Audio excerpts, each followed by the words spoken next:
বাংলাদেশের রাজনীতি দ্রুত বদলাচ্ছে, ক্রমেই জটিল থেকে জটিলতর হচ্ছে। গোলকধাঁধার প্যাচে আটকে যাচ্ছে রাজনীতি।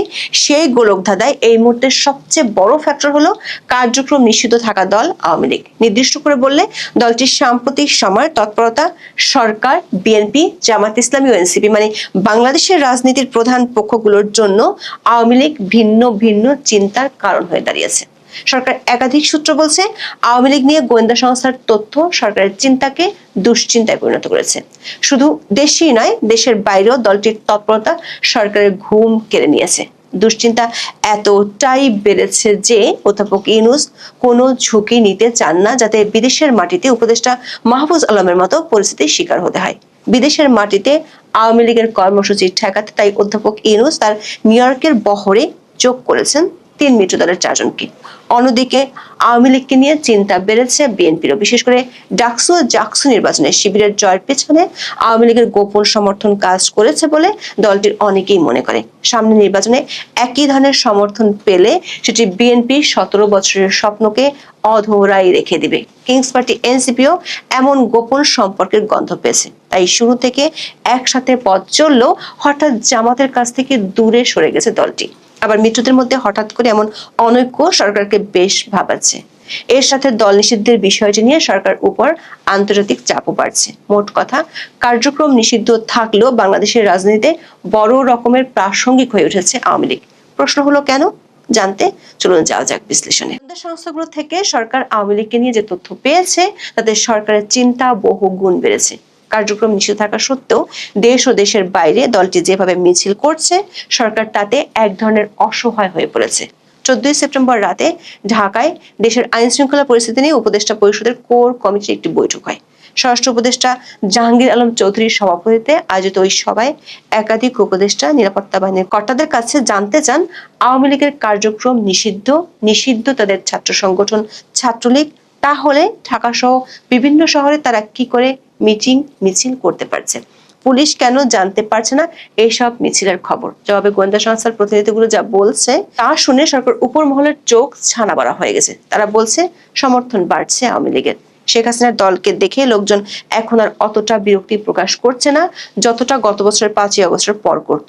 এমনকি আওয়ামী লীগের কর্মসূচিতে বাধাও দিচ্ছে না। সূত্রগুলো বলছে, প্রায় 1 মাস হতে চলল আওয়ামী লীগ মাঠে ময়দানে সক্রিয়। প্রতিদিনই রাজধানী সহ দেশের একাধিক জায়গায় মিছিল করছে দলটির নেতাকর্মীরা। 16 আগস্ট ঘটেছে আর এক অভিনব কাণ্ড। ঢাকার শ্যামলীতে আওয়ামী লীগের মিছিল থেকে আটক কয়েকজনকে ককটেল ফাটিয়ে ছিনিয়ে নেয়ার তথ্য দিয়েছে পুলিশ। ঘটনাস্থলে থাকা একজন পুলিশ সদস্য BDNews24.com কে বলেছে, বেলা 11টার দিকে শ্যামলী শিশু মেলার মোড় থেকে আওয়ামী লীগের নেতাকর্মীরা মিছিল বের করে আগারগাঁওয়ের দিকে যাওয়া শুরু করলে পুলিশ সেখান থেকে 5-6 জনকে ধরে ফেলে। এরপর পেছন থেকে আওয়ামী লীগের আরেকটি দল 25 থেকে 30টি মোটরসাইকেলে করে এসে কয়েকটি ককটেল ফাটিয়ে পুলিশের কাছ থেকে আটকদের টেনে হিঁচড়ে ছাড়িয়ে নিয়ে যায়। পুলিশের ভাষায় ছিনিয়ে নেওয়া দলটি ছিল আওয়ামী লীগের ব্যাকআপ টিম। ঢাকায় পুলিশের একজন ঊর্ধ্বতন কর্মকর্তা বলেছেন, এ ধরনের কৌশল প্রমাণ করে দলটি বেশ সংগঠিত হয়ে গেছে। তারা কৌশলে নিজেদের শক্তি প্রদর্শন করছে। দেশের চেয়ে দেশের বাইরে বেশি শক্তি প্রদর্শন করছে আওয়ামী লীগ, যা বাংলাদেশের দাতা গোষ্ঠীর কাছে সরকার সম্পর্কে নেতিবাচক বার্তা পৌঁছে দিচ্ছে। উপদেষ্টা আসিফ নজরুলের পর মাহফুজ আলম বিদেশের মাটিতে আওয়ামী লীগ নেতাকর্মীদের হাতে নাজেহাল হয়েছেন। 17 সেপ্টেম্বর সাংবাদিকদের কাছে পররাষ্ট্র উপদেষ্টা বিষয়টি স্বীকার করেছেন। বলেছেন, এটা ঠেকানোর উপায় আমাদেরও নেই, তাদেরও নেই। এখানে আমাদের বুঝতে হবে, পশ্চিমের দেশগুলোতে বাধা দেয়া, স্লোগান দেয়া, রাস্তায় মিছিল করা, প্রতিবাদ করার রাস্তা আটকানোর কোনো উপায় আমাদের কেন কারোরই নেই। সেসব দেশের সরকার এটা করতে দিতে বাধ্য। শুধু ডেলিগেশন দ্বারা নিরাপত্তা যেন সঠিক থাকে। 15 সেপ্টেম্বর লন্ডনের বিখ্যাত ট্রাফালগার স্কয়ারে স্থানীয় আওয়ামী লীগ ইউনূস সরকারের বিরুদ্ধে বেশ বড় সড় শোডাউন করেছে। বাংলাদেশের স্বাধীনতা যুদ্ধের সময় একই ধরনের একটি শোডাউন হয়েছিল, এমন ভিডিও দিয়ে সামাজিক মাধ্যমে বিষয়টি ভাইরাল হয়েছে। বিদেশের মাটিতে উপদেষ্টাদের নাজেহাল হওয়া ও দলটির তৎপরতা সরকারকে আন্তর্জাতিক অঙ্গনে ভাবমূর্তি নিয়ে চিন্তায় ফেলেছে। এরই মধ্যে অধ্যাপক ইউনূস যাবেন নিউ ইয়র্কে জাতিসংঘের সম্মেলনে যোগ দিতে।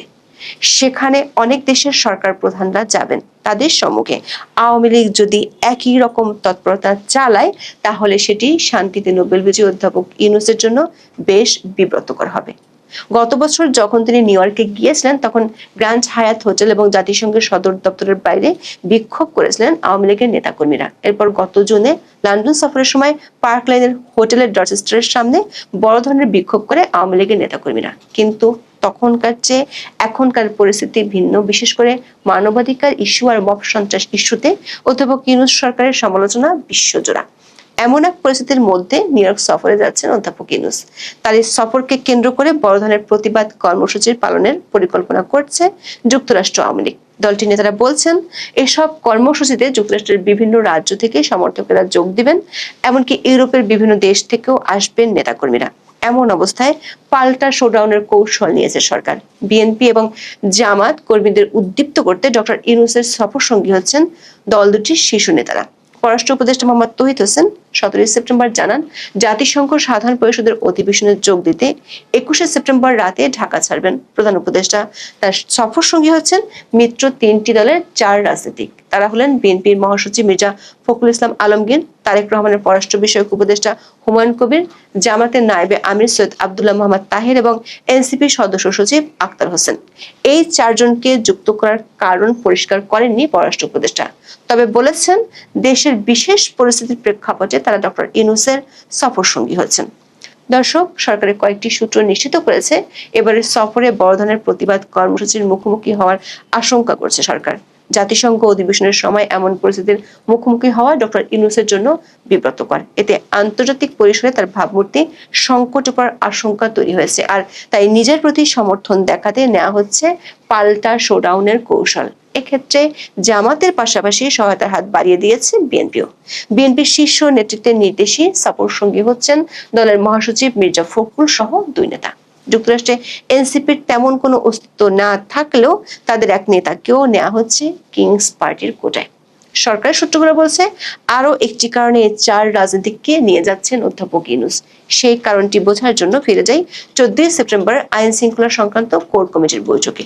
সে বৈঠকে আওয়ামী লীগের মিছিল বাড়ার জন্য পুলিশ কোনো দায় নিতে চায়নি। তারা বলেছে এর দায় রাজনৈতিক দলগুলোর, সরকারের ভাষায় ফ্যাসিবাদ বিরোধী শক্তিগুলোর। পুলিশ বলছে আগের মতো আর আওয়ামী লীগের বিরুদ্ধে অন্য দলগুলোকে সক্রিয় দেখা যাচ্ছে না। সাধারণ মানুষের মধ্যেও সাবেক শাসক দলের বিষয়ে অবস্থান বদল হয়েছে।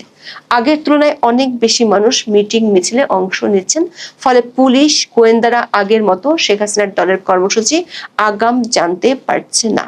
বৈঠকে উপস্থিত কয়েকজন উপদেষ্টা গোয়েন্দাদের এমন মন্তব্যের সাথে একমত। একজন উপদেষ্টা মনে করেন আওয়ামী লীগকে নিয়ে সরকারের চিন্তা বাড়ার আরো একটি কারণ ডাকসু ও জাকসু নির্বাচন।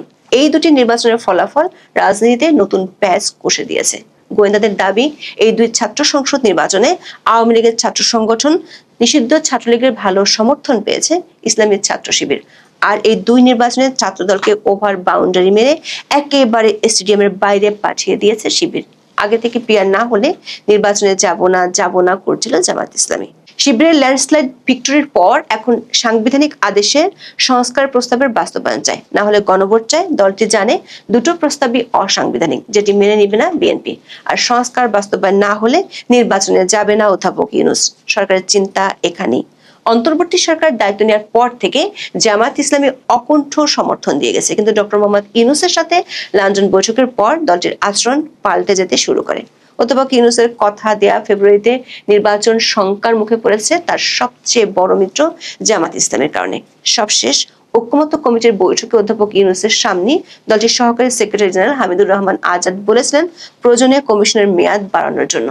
সরকার সে মোতাবেক কমিশনের মেয়াদ 2য় দফায় আরো 1 মাস বাড়িয়েছে। অথচ 16 সেপ্টেম্বর দলটির নায়েবে আমির সৈয়দ আব্দুল্লাহ মোহাম্মদ তাহির ঐক্যমত্য কমিশনের মেয়াদ বাড়িয়ে সময় ক্ষেপণ করা হচ্ছে কিনা সেই প্রশ্ন তুলেছেন। চলতি সপ্তাহে রাজপথে আন্দোলনে নামছে জামাত ইসলামী সহ 9টি দল। এদের বেশিরভাগই ইসলামপন্থী দল। দলগুলো যুগপৎ আন্দোলনের কথা না বললেও তাদের দাবি অভিন্ন এবং একই সময় আন্দোলনে নামার সিদ্ধান্ত নিয়েছে। আবার বিবিসির খবরে বলা হয়েছে এনসিপির সাথে জামাতের দূরত্ব বেড়েছে, সেটিরও কারণ আওয়ামী লীগ ইস্যু। সরকারের সূত্রগুলো বলছে মিত্রদের মধ্যে অনৈক্য ডক্টর ইউনূসের জন্য বিপদ যে ডেকে আনছে সেটি তিনি বুঝে গেছেন। তাই মিত্র দলগুলোর শীর্ষ নেতাদের একেবারে সরকারি টাকায় সফরে নিয়ে মাছের তেলে মাছ ভাজতে চান তিনি। নিয়ে যাচ্ছে নিউ ইয়র্কে, লক্ষ্য 3 মিত্রকে আলোচনার টেবিলে বসানো।